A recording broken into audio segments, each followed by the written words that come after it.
Ash Ridge, New Mexico Territory, spring of 1884. The spring wind carried dust through the streets of Ash Ridge, mixing with the smell of manure and charred wood. It was the kind of dry day where nothing moved unless it had to. Folks gathered in the market square, drawn by the promise of livestock, tools, and something stranger. Her name was Kate Wynne, 22 years old, in a blue dress faded at the seams, hands clenched at her sides like she was holding something in. Her father shoved her into the center of the square, like she was meat on display. "She can cook, sew, and keep quiet," he said. "Anyone with coin can take her home tonight." The crowd didn't laugh, not loudly at least, but the silence between the murmurs was worse. Women looked away, children peeked from behind skirts. Kate stood there with the sun burning her skin and shame burning worse beneath it. "She's barren," her father added. "Tried for years, nothing happened. But she's got steady hands and teeth in her head, that counts for something." Kate didn't plead. She'd done that before, once when her husband threw her out after 2 years of trying, once when her wedding dress was torn from her by hands that used to hold her. It hadn't mattered then, so she stood in silence. Near the back of the crowd, her mother stood with a worn shawl pulled tight around her shoulders, eyes fixed on the ground, lips pressed into a line. She didn't speak, didn't stop it, just watched. And when the crowd parted, she drifted with them, head low, swallowed by the flow of people, like she hadn't come to watch her daughter be sold, only to leave with everyone else. A man stepped forward, broad-shouldered, shirt stiff with dust and trail wear, a wide-brimmed hat casting a shadow over most of his face. His coat smelled of horse and pine. He didn't ask her name, didn't look her over like a buyer. He simply reached into his coat, pulled out a leather pouch, and dropped coin on the table. No bartering, no questions. Her father raised an eyebrow. "You sure?" he said. "She don't come with a refund." The men didn't flinch, didn't look at Kate. "She won't be judged anymore," he said. Then he turned and walked away. Kate didn't move. The crowd had already begun to drift off, no one cared where she went now. Her father gave her one last push. "Go on. You're his now." She bent to pick up her satchel, just a pair of old shoes and a locket with her grandmother's face inside, and followed the stranger into the dust. The wagon waited near the blacksmith's, hitched to a pair of mules as quiet as their owner. Kate climbed up into the front, settling beside the stranger without a word. She didn't know his name was Bo Thatcher, not yet. Bo handed her a dented canteen. "Long ride," he said. The water tasted like tin and old wind. They rolled out past the edge of Ash Ridge, where the prairie opened like a page waiting to be written on. The sky went on forever, fence posts leaned tired into the earth, no birds, just wind in the grass and the occasional creak of leather. He didn't speak again, and she didn't ask. Kate studied his face when the brim of his hat lifted just enough. He wasn't old, but the sun had etched its history into his skin, 35, maybe. His hands rested loose on the reins, one scarred across the knuckle, another wrapped with a strip of torn cloth. No ring. "Why'd you take me?" she asked, not expecting an answer. He didn't look over. "5 kids," he said. "No mother. No time." Her throat caught. "So I'm a governess." "No," he said. "Just someone not cruel." "That's enough." By dusk, they reached a ranch tucked into the dry ribs of the land. The house leaned slightly westward, like it was listening for something that never came. A barn stood behind it, weathered gray. Chickens darted through the yard, squawking as the wagon pulled in. He stepped down, tied off the reins, and walked to the porch without asking if she'd follow. She did. The porch boards creaked under her weight. The front door wasn't a door at all, just a thick quilt nailed to the frame to keep the wind out. Inside, 5 faces looked up, 4 boys, 1 girl. All wide-eyed and red-cheeked, each holding still in the half-light. They'd lost their mother to a fever 2 winters back.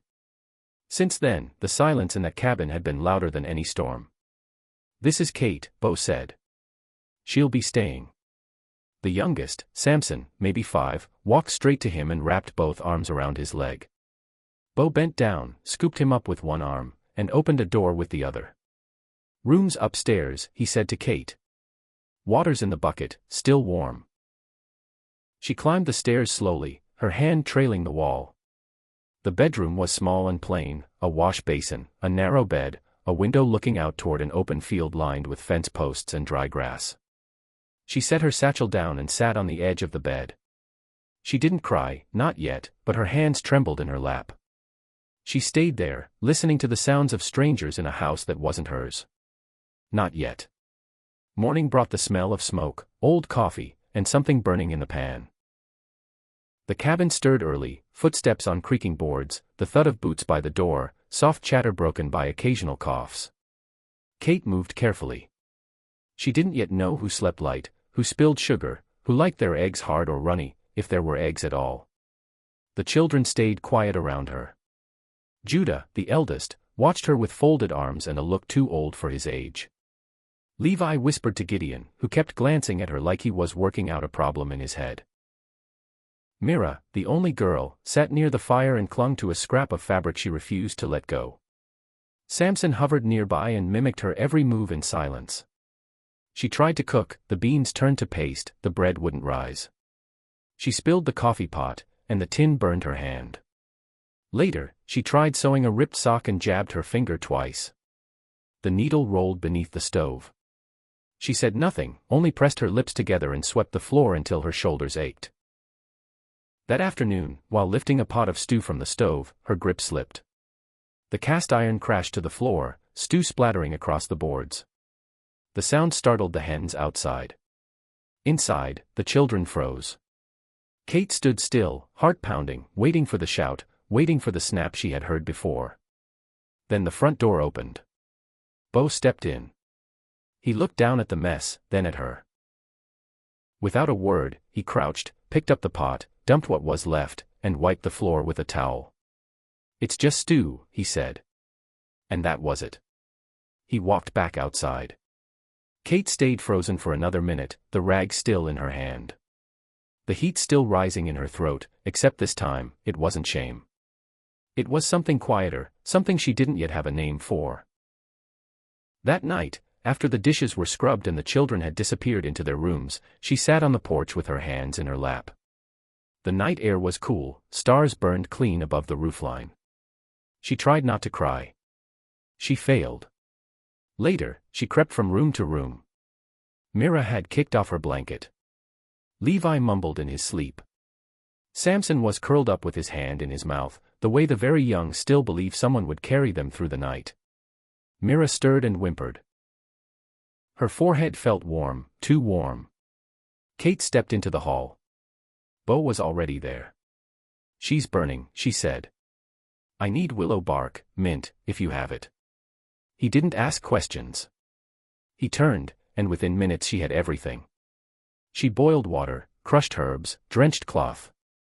She pressed the damp linen to Myra's face, cradled the girl's small frame, and hummed. She didn't stop, not when the child shivered, not when the fever raged, not even when her own body sagged with exhaustion. She stayed up all night. By dawn, Mira opened her eyes and whispered hoarsely, "Pancakes." Bo stood in the doorway. He didn't say a thing, but the tension in his shoulders eased. His eyes stayed fixed on Kate, like he was seeing something he hadn't expected, something strong. Kate didn't smile, she was too tired, but she didn't flinch from his gaze either. She simply nodded and turned back to the girl, who was already dozing again in her arms. The next morning, when Kate came downstairs, steam curled from a kettle already warming on the stove. Next to it sat a tin mug and a piece of paper folded once. 2 words scratched in stiff, uneven handwriting, "Thank you." No name, no signature, but it didn't need one. She held the note for a moment longer than she meant to, then sat down, wrapped her hands around the mug, and sipped slowly. The tea was sharp, bitter with pine, but it warmed her chest like something solid.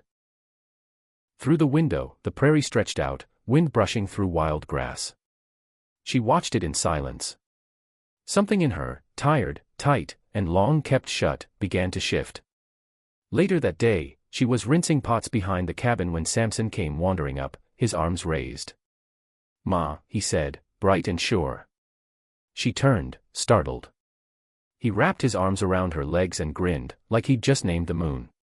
She didn't correct him. She bent down and pulled him close. And for the first time in weeks, she smiled, not because someone expected her to, but because she wanted to. As spring settled into the bones of the land, the rhythm of the cabin began to change. Kate's hands found their steadiness again. Bread began to rise, beans stayed whole. She stitched feed sacks into scarves, one for each child. They wore them without asking why. She taught letters by candlelight, helped Gideon trace his name on a piece of kindling, sang soft songs over cracked soup bowls, braided Myra's hair into 2 clean ropes, tying them with blue ribbon scavenged from an old trunk. She learned what each child feared. Judah hated thunder, Levi lied when he was embarrassed, Myra got quiet when she missed her mother. None of them asked her who she was. They watched what she did. They listened to how she stayed. The first time one of them said it, it came out like breathing. Levi passed her a spoon and muttered, "Here, Ma." The room went still for a beat. He didn't correct himself. Neither did she. The next day, Gideon said it. Then Myra. Then Samson, who'd already decided she belonged to him. And that was that. She was Ma now, no ceremony, no announcement, just the slow naming of what already was. That night, Bo sat on the porch with a piece of wood in his lap, carving by lantern light. Kate walked past with a bundle of laundry in her arms. "You ever think about leaving?" he asked, eyes still on his hands. She paused. "I did," she said. "A while back." He nodded once. "Why didn't you?" Kate looked out at the dark fields, where the swing she'd hung from the oak tree moved slowly in the breeze. "For the first time in my life," she said, "no one's asking me to be anything I'm not." The town of Dust Bend crouched low on the horizon. Dry, sun-bleached, lined with shuttered windows and sharp eyes. Kate hadn't set foot there since the day her father sold her like livestock. One afternoon, Bo hitched the wagon and paused at the step. "Need salt and nails," he said. "Come if you want." Kate climbed up without asking why. The road to town rolled quiet and open, dust kicked up behind the mules. Bo kept one hand on the reins, the other resting on his thigh. His hat stayed low, his words fewer than usual. In Dust Bend, he went inside the general store. Kate waited on the porch, arms folded, eyes scanning the street. That's when she heard it. "Well, well, if it ain't the barren ghost come back to town." The voice cracked sharp across the square. Kate turned. Her former mother-in-law stood near the dry goods stall, fanning herself with a folded newspaper. Beside her, clinging tight, stood the younger wife. Lace gloves, red cheeks, and a hand resting too deliberately on a belly that hadn't yet rounded. "That's her?" the girl asked, loud enough for half the market to hear. "Oh, that's her," the older woman drawled. "Pretty but cursed. Couldn't give us even a squealing pup." "I will," the girl said proudly. "A big healthy boy. He'll carry the family name, not like her, useless as a cracked jar." Kate didn't respond. She stood still, jaw set, hands curling at her sides. She turned to leave. Then a shadow fell beside hers. Bo had stepped out of the store, a sack of salt in one arm. His eyes slow to blink. He looked at the two women only once, then turned to Kate. "She's the one who gets Myra to sleep when her legs ache," he said. "The one who taught Samson not to throw rocks. The one who makes that house feel like it has a roof again." Neither woman spoke. They didn't need to. Bo nodded toward the wagon. "You ready?" Kate nodded back. They walked away together, leaving the words behind them like dust. That night, Kate didn't speak of what happened. She tucked in the children, pulled quilts over bare shoulders, ran her hand over Gideon's hair as he slept. Later, she stepped onto the porch alone, shawl wrapped around her. Bo followed. He stood next to her, watching the stars scatter across the sky. "You didn't have to say anything," she said. He kept his eyes ahead. "I didn't say it for them." The air was thick that night, still and close, like the land was holding its breath. The lantern inside the cabin flickered behind the curtain, and the world outside lay dark and dry. Kate stepped out with a bucket in hand. The sky stretched black above her, stars dull behind a thin veil of heat. She moved toward the well, bare feet silent on the dirt path. She didn't see him at first. He leaned against the fence post, half in shadow, shoulders hunched, head tilted back, a bottle dangling loosely from his fingers. Clay Vaughn, the trapper from the next ridge, drunk again. "Well now," he called, voice slurred. "Look what the wind carried in." Kate froze. "Thought Bo kept you locked up tight," Clay said, pushing off the post. "Guess not tight enough." "It's late, Clay," she said. "Go home." He stumbled closer, breath thick with whiskey. "I remember when they sold you," he muttered. "Figured you'd end up somewhere quiet. Didn't think Bo had that kind of taste." Kate backed a step. "Don't come any closer." He grinned and kept walking. "Come on now," he said, voice turning low. "Just wanted to look. After all that talk, you owe us at least a smile." Then he reached out, his hand caught her wrist, dirty, rough, unwashed. Before she could pull away, the barn door slammed open behind them. Boots steps fast, solid. And then Bo hit Clay clean across the jaw, one punch. The trapper hit the dirt like a felled tree, groaning as he curled into himself. Dust lifted around them. Bo stood over him, chest heaving, fist still tight, blood trailing from his knuckles. He didn't look at Clay. He turned to Kate. "You all right?"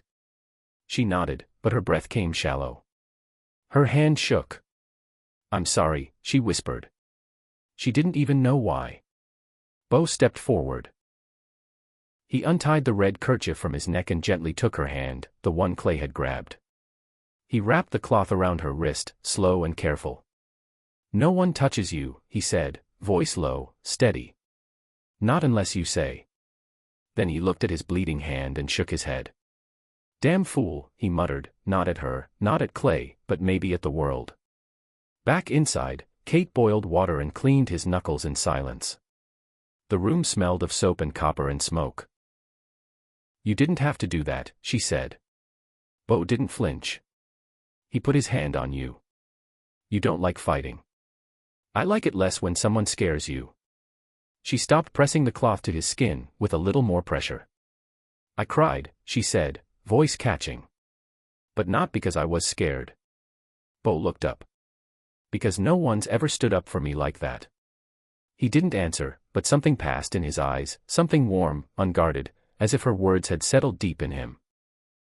When she finished, he flexed his fingers once, and she wrapped the cloth around them neatly. "I don't want to live in a world," he said quietly, "where a man like that thinks he can say those things to you, or worse." Kate smiled faintly.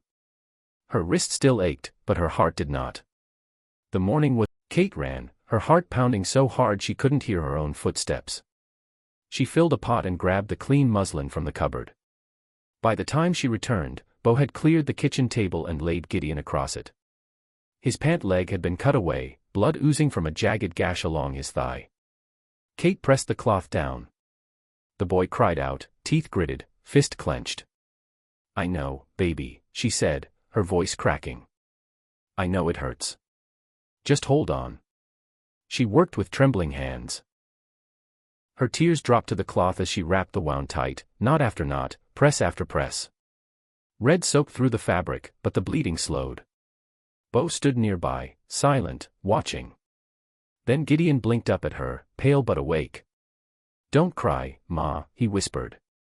She pressed her lips together, breathing in the name like fresh air. "Ma," he said again. "You make the best biscuits." Kate placed her hand on his cheek and bowed her head. The tears finally coming without shame. Later, when Gideon was resting with his leg propped and the others had gathered close around the hearth, the children moved differently. Mira brought her a blanket. Samson curled up against her side. Levi handed her a carved wooden horse with a broken leg and said, "You can fix things. That means you're staying." Then Judah, quietest of them all, looked up and asked, "So, you staying?" Kate didn't answer with words. She only nodded. That was enough. They had already called her Ma, but now, for the first time, she said yes, without speaking. Bo watched it all unfold from the other side of the room, his hands resting on his knees, his eyes fixed not on the fire but on her. That night, after the house had gone still, Bo stepped out onto the porch. Kate sat there already, arms folded tight. the sky full of stars that didn't blink. He stood beside her for a long time before he spoke. I ain't much for talking, you know that. You say enough. When I put that money down in Ash Ridge, I figured maybe I was giving you a way out. That's all. I never thought I had a right to keep you. She turned toward him slowly. I figured you'd leave once you had your footing, he continued. And if that's what you want, I won't stop you. I won't hold you to what started as a sale. Kate looked at him, his posture tense, his voice steady but tired, like someone bracing for an answer that might knock the air out of him. She said, I used to think love meant being chosen at first sight. She paused, the wind curling softly across the porch boards. But I've learned something better, being chosen again, after someone's seen who you really are. Bo didn't answer right away. She stepped closer, took his hand in hers. If you're not sending me away, she said gently, then I'm not going. Summer came down hard, no rain for 7 weeks. The sky stayed pale and cruel, the color of bone. The creek behind the barn shrank to a muddy thread, barely enough for the mules. The land cracked open, the wind grew sharp. Corn curled brown on the stalk, beans withered, the chickens stopped laying. Bo spoke less each day. He worked longer, came home with dirt in his eyes and nothing in his hands. The children stopped asking for more at supper. Kate listened to their stomachs growl through the walls at night. And still, she rose before dawn. She filled every basin and bucket with water from the deep well. She wrapped her hands in cloth and walked out to the dying garden and dug the earth, fought her, dry as ash, hard as stone, but she broke it anyway, turned it over, made space where there had been none. Some of the ranch hands offered to help. She refused. This was hers. Each morning she watered, each evening she checked the leaves. When they sagged, she sang old songs her mother never finished teaching her. The cabin grew quiet again, until the morning Bo didn't come back in from the field. She found him collapsed near the fence, breathing hard, skin flushed with heat. He waved her off, just tired, but she felt the fever burning through him. That night, Bo lay in bed, his breath ragged. Kate wiped his brow with cool cloths and spooned water between his lips. He muttered in dreams, twitched beneath the covers. Then, sometime near midnight, he turned toward her in his sleep and whispered, "Don't leave me. Not you too." Kate leaned close, her voice low and steady. "I'm not going anywhere," she said. "Not when I'm needed." By morning, the fever had broken. When Bo opened his eyes, she was still there, hair loose, face pale, hands cracked and raw from the hoe. "You look rough," he rasped. She smiled. "You should see yourself." A few days later, the back door burst open. "Ma, come quick," Samson shouted. She followed him to the garden, heart bracing for bad news. But there, tucked beneath a curling vine, a single red tomato clung to the stalk, split on one side, imperfect, alive. Bo stepped up beside her. They stood in silence. "How?" he asked. Kate bent to touch the vine, her hands trembled. "You taught me," she said. "Not everything worth keeping comes easy." Bo looked at her hands, blistered, brown with dirt, stitched at the wrist with the red kerchief she never returned. Without a word, he reached for them. He bent and kissed her hand, slow, deliberate, like she was something precious. Kate didn't pull away. She looked up at him, dust and sweat on her cheeks, and something soft in her chest unfurling like spring. He raised his eyes to hers, and then he leaned in and kissed her gently on the lips, not as a claim, not as a rescue, but as a man who had waited too long to show what he felt.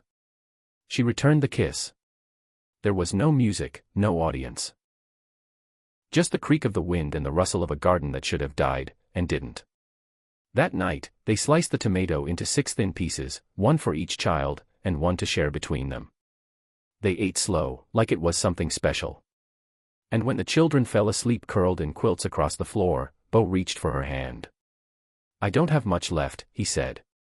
"The land's tired. My bones too." Kate turned to him. "Then you still have more than most," she said. "Because before you, I had a name no one wanted to speak.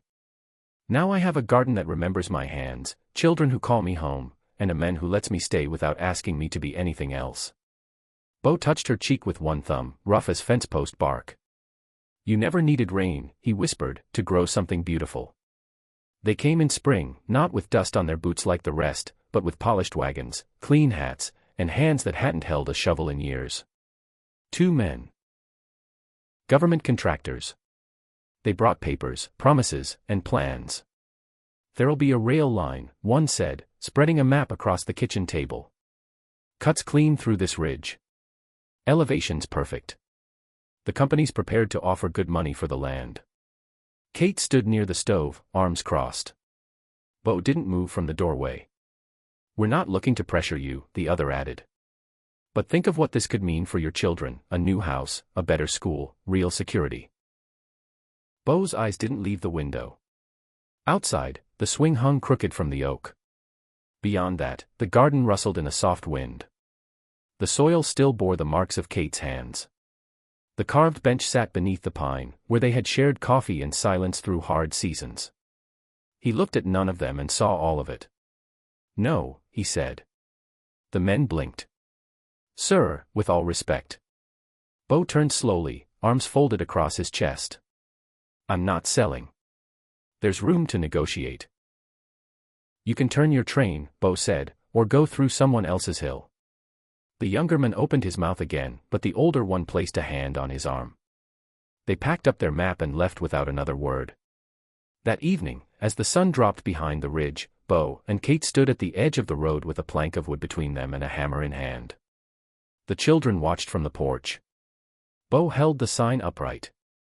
Kate drove the nails. When it was finished, it stood just beyond the fence line, where travelers could see it as they passed. Burned into the grain with careful hands were the words. Not for sale. Someone was once allowed to stay here. That's enough. Word spread through Dustbend by the next morning. Some laughed, some nodded quietly. No one came knocking after that. And the wind blew on, same as it ever had. Time moved like weather, slow and certain. The children grew tall, their hands grew calloused, their voices deeper. One by one, they left to chase lives of their own. Some returned with babies, others sent letters and gifts wrapped in paper smelling faintly of train soot and unfamiliar towns. But the house never emptied. It filled in new ways, with laughter, with footsteps too small for boots, with the smell of bread rising in the oven again. Kate's garden stretched wider each year. It bent with the wind and spilled over the path. Corn grew beside sunflowers, mint tangled with onions. Everything flourished in places it wasn't supposed to. And every morning, Bo stood on the porch, mug in hand, hat pushed back, watching her move between the rows like she belonged there. He never interrupted. He just watched, like witnessing something remarkable didn't need words. One autumn afternoon, Bo walked the path with one of his grandsons, a boy no older than Samson had been when Kate first arrived. The boy tugged his sleeve. "Grandpa," he said, "why don't we just call it Kate's garden?" Bo stopped beneath the arch at the garden gate. Above them, carved deep into the wood with a steady hand, were the words. "She did not bear my blood, but she gave life to the rest of my days." The boy looked up, blinking. "You mean she gave you a new start?" Bo smiled, slow and quiet. "She gave me everything." When Kate went past, they buried her beneath the old oak tree at the edge of the garden.